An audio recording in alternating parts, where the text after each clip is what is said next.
Vegeta never let go of his rage. Not once. Not when he was beaten, not when he transformed.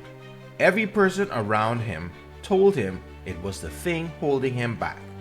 They said it with concern. They said it with frustration. Some of them said it while outperforming him, and he refused each time. This video is not about whether they were right. It's about what happened as a result of his refusal. Because the results are not what anyone predicted. Because the thing everyone called his greatest weakness turned out to be something much harder to explain. And once you see what it actually was, you won't look at the advice to release it the same way again. Here's the strange part. Vegeta trained harder than almost anyone in the Dragon Ball universe. That's not an opinion. It's documented across decades of canon. Gravity chambers pushed to limits that should have killed him. Training sessions that went on until his body physically couldn't continue. A standard that never lowered regardless of what was happening around him. And the entire time, he was furious. Not occasionally, not in bursts, constantly.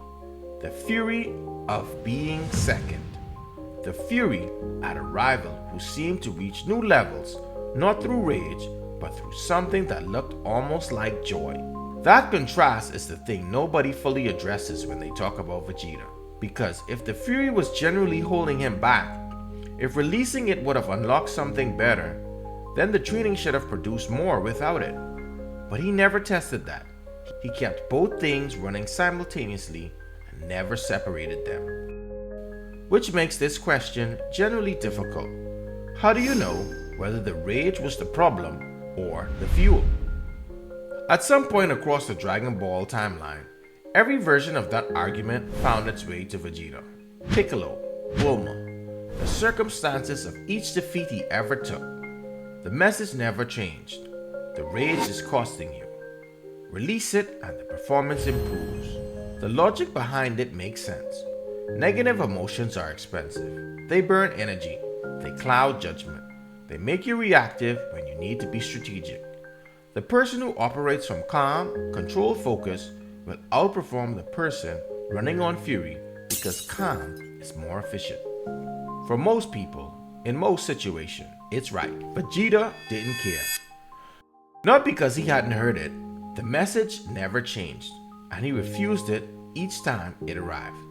The advice came from good places. It still didn't move him. And if you've ever had an emotion that the people around you said was the thing holding you back, an intensity, a drive, a refusal to accept something, you know what that feels like. The advice comes with good intentions, and it still doesn't sit right. Because Vegeta heard it across decades, and he refused it across decades, and what he built in that time is the thing this video is actually about. The question isn't whether the advice was well-intentioned. The question is whether it was right about him specifically. And the answer, once you see what the Fury was actually doing, is more complicated than anyone gave him credit for. Here's what the logic behind it misses. It assumes all negative emotions work the same way. That fury and fear and grief are expensive noise that gets in the way of performance. But Vegeta's trajectory suggests something different happened. Something the advice couldn't account for.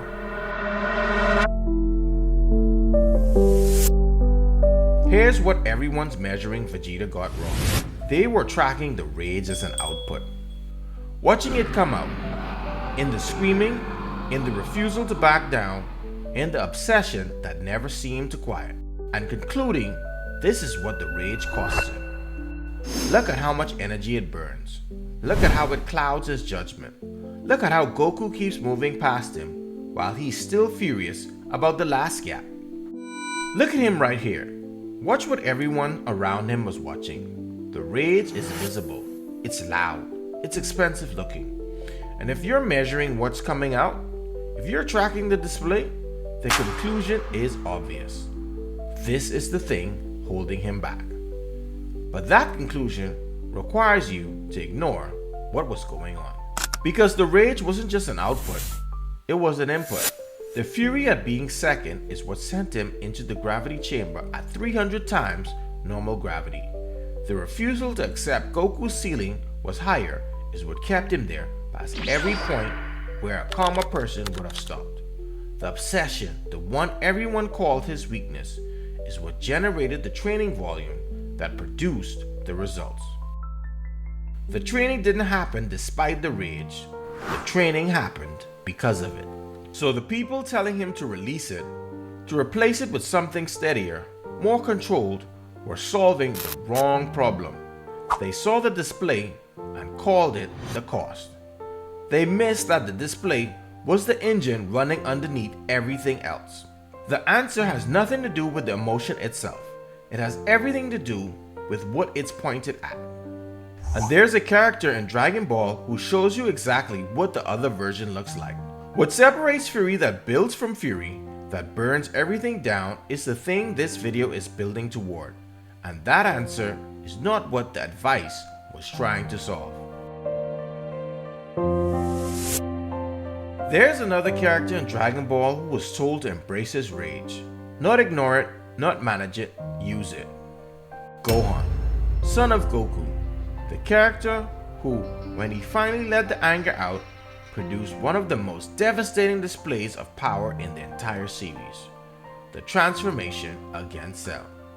The moment where the rage stopped being contained and became something that looked almost unstoppable. And then, it was gone. Not gradually, not slowly worn away.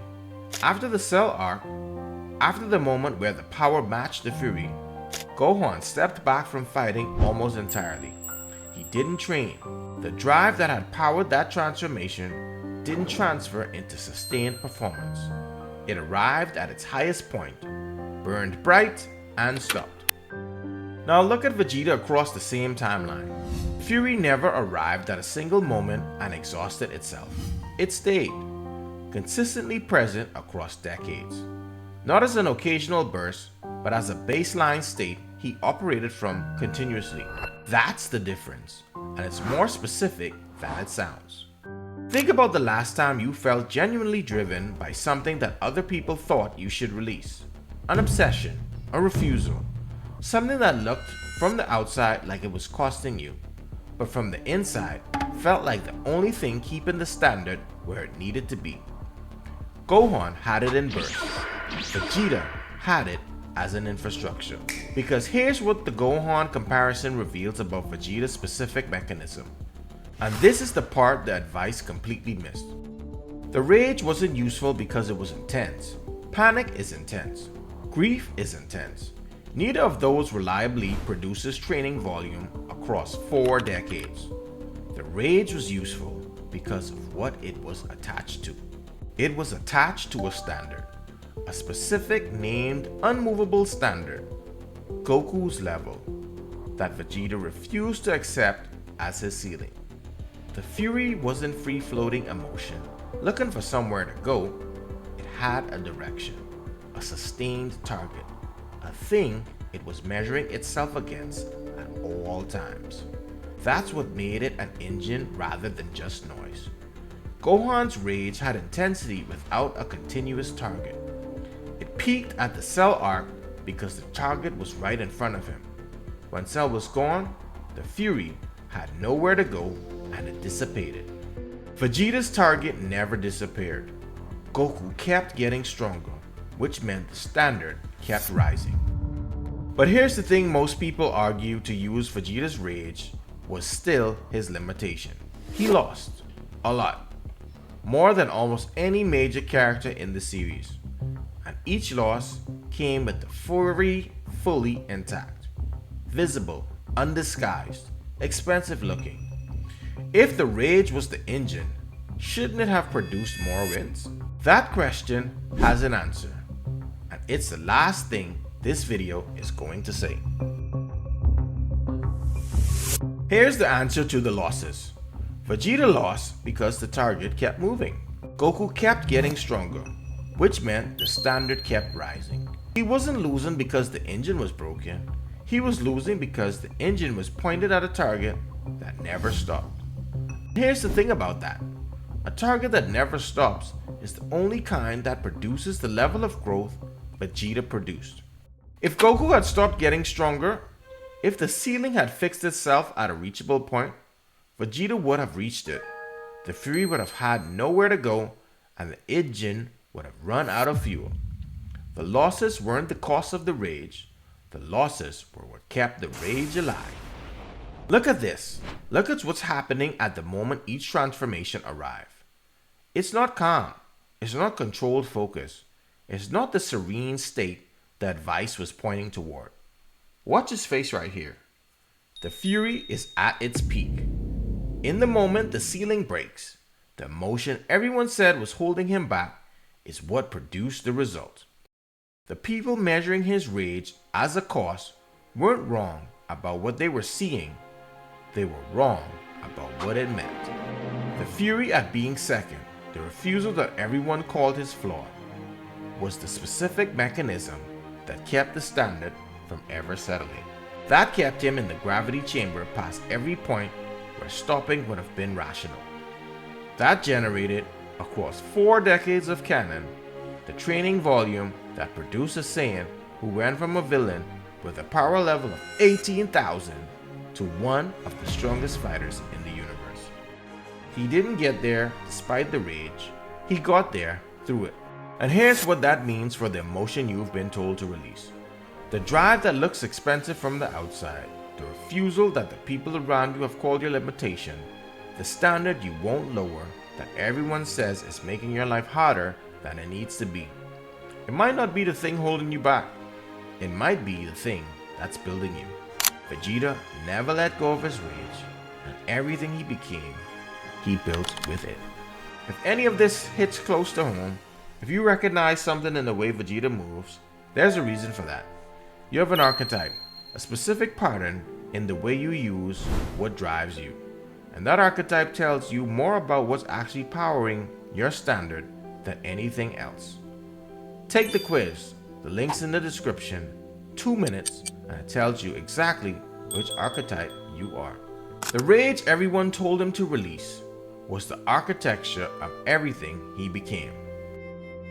Till next time, crew, under the glow of stars, we forge our future together. Captain Geo Bravo, signing off. Peace.